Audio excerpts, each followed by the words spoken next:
আসসালামু আলাইকুম। আজকে নিয়ে আসছি আপনাদের মাঝে নতুন একটি ভিডিও। মাংস আজকে মশলা দিয়ে ভালো করে লবণ, হলুদ, মরিচ দিয়ে সব মশলা দিয়ে আজকে মাংসটা ভাজবো। তো প্যানে আমি একটু তেল দিয়ে দিচ্ছি গরম হওয়ার জন্য।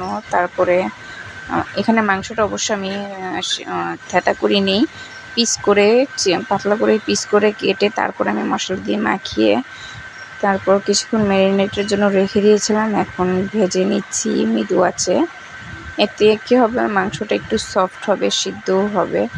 অনেক মজা হয়েছিল এই তো। আর মশলার পরিমাণটাও আমি খুব কম দিয়েছিলাম, যেহেতু ভাজা ভাজা রাখবো। এটা গরম ভাতের সাথে খেতে খুব মজা লাগে, অসাধারণ, মানে অনেক মজা লাগে। সবাই একটু ট্রাই করবেন, খেয়ে দেখবেন রেসিপিটা, তারপর আমাকে জানাবেন কমেন্টে কেমন হয়ে।